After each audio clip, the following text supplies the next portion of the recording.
Hello mga Mars and Pars! So for today's video is gagawa po tayo nitong napakasimple at napakasarap na merienda na perfect ngayong tag-ulan.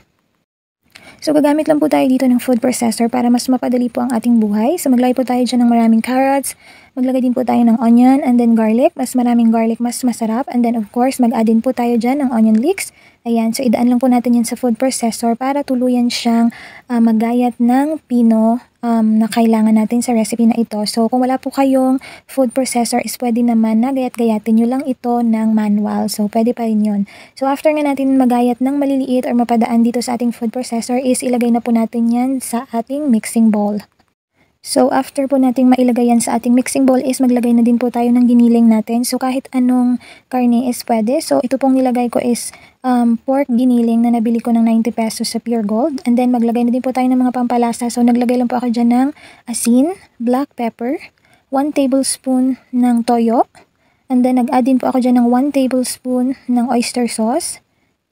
And then 1.5 tablespoon ng sesame oil para mas mabango at mas masarap talaga siya. And then wag natin kakalimutan yung 1 tablespoon na sugar para mabalance po ang lasa nitong ating mixture.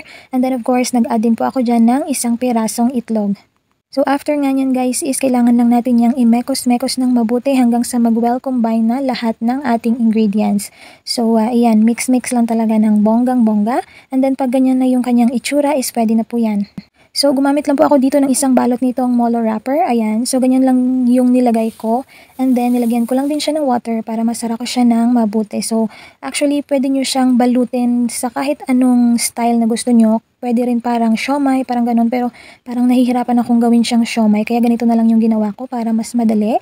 So, sa ganito po kadaming mixture na nagawa ko is, naubos ko po yung isang pack ng Molo wrapper na nabili ko na merong 50 pieces.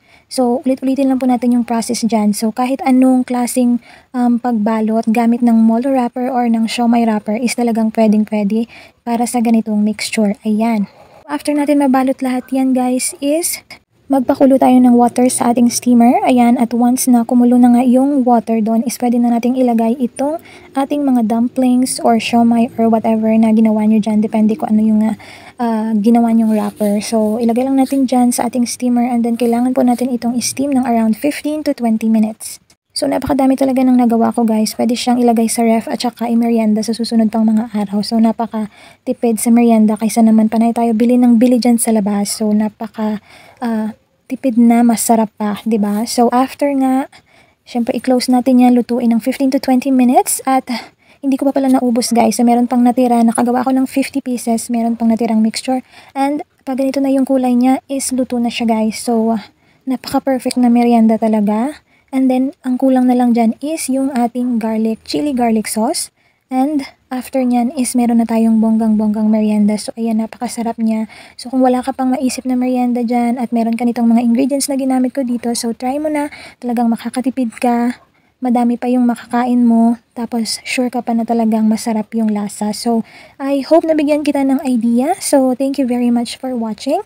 I hope na you can follow my page para sa susunod ko pang mga uploads ng mga simple or super easy na mga recipes. Thank you so much for watching and please like na din if nagustuhan mo ang recipe ito. Comment down below kung gusto mo ng shoutout. Thank you again. I hope na makita kita sa next video ko. Thank you. Bye-bye!